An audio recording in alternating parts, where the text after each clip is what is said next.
Mr. Chairman.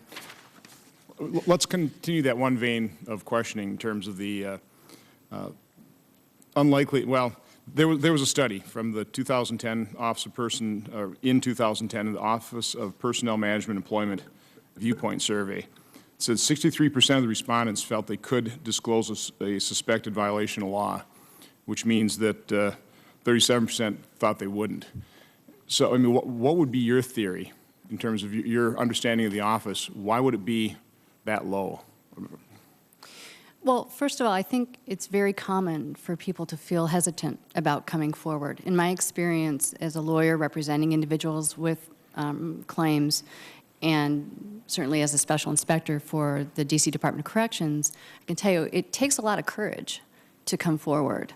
And so you have to have, if people are going to come forward, there has to be a safe and secure place for them to go where they feel like they'll be listened to, respected, taken seriously. If they request confidentiality, that confidentiality will be respected to the extent possible. So improving the perception of the Office of Special Counsel is going to be really important so that people feel comfortable coming there with a claim. Can you walk me through, again, I'm new in town, can you walk me through the process of a whistleblower approaching the office and exactly what steps are taken for the 4 different areas that the office has responsibility for? Sure. There are 4 different areas.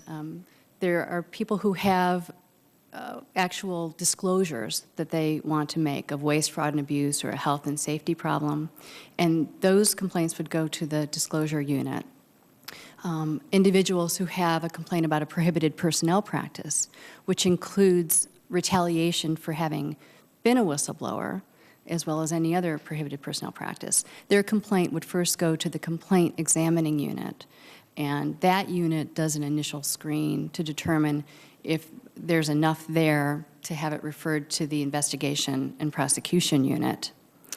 For USERRA complaints, generally those come from the Department of Labor initially, and the Office of Special Counsel has the ability to bring a USERRA case to the Merit Systems Protection Board for prosecution.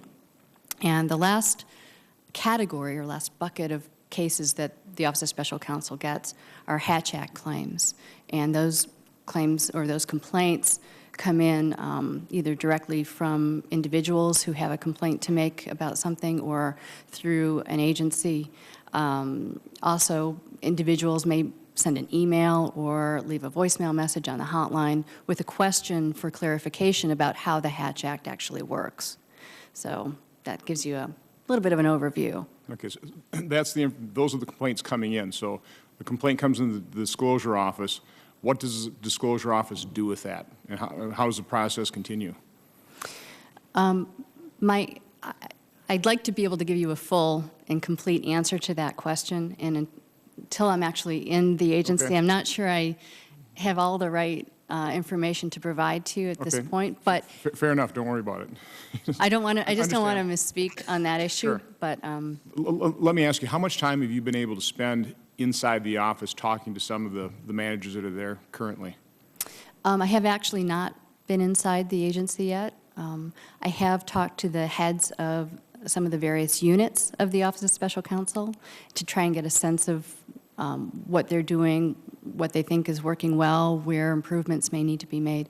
But these have just been, introductory meetings. If confirmed, I would anticipate having much longer and more thorough conversations about the workings of each of those units.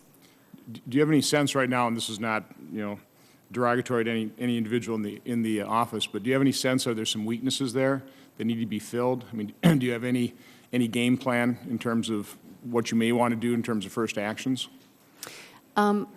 I think that's going to be a tough question to answer until I'm actually confirmed. Okay. One area that I do have some concerns about kind of prospectively is in the USERRA unit, because this unit is getting a second demonstration project, which there was a demonstration project a few years ago where cases were divided between the Department of Labor and the Office of Special Counsel from the very beginning of a case, so that odd-numbered cases go to the Department of Labor or vice versa, and even-numbered go to one of the agencies. And the expectation is that there are going to be between 400 and 500 new matters for the USERA unit. And right now, that unit only has 3 full-time employees. So I'm not exactly sure how that is going to work at this point. That's an area that I want to look at and figure out how we can effectively service those complaints, because as you mentioned, Senator Akaka, under USERA, we really need to protect our returning service members. It's a law that was enacted to make sure that there wasn't discrimination against people who want to serve in the military or who have served in the military. So that needs to be a very high priority. So you're bringing up the issue of resourcing. And again, going back to $1.65 trillion a year deficit, there's certainly talk of, some fixes where you do across-the-board cuts in agencies. If presented with that situation, I mean, how would you handle something like that? Obviously, every agency in the government right now is being asked to do more with less. This agency, this particular agency, right now has an $18.5 million budget, which is kind of a speck of dust on the overall budget. And my view is that I think this is an agency that can save the government money. Just like you wouldn't fire IRS auditors to do fewer audits of tax returns, I think cutting back on this particular agency would be ill-advised. There are studies that have been done, and I mentioned a couple briefly in my opening, that show that whistleblowers can save the government money. I'd like to pursue that a little bit more and perhaps have the GAO do a study about whether OSC whistleblowers are saving the government money as well. So I think it's an investment that is well worth it for this government. If there have to be cutbacks, we'll deal with them and I'm prepared to make the tough choices that may need to be made. But without actually being there, it's hard for me to tell you exactly how. Okay, thanks. Senator Akaka?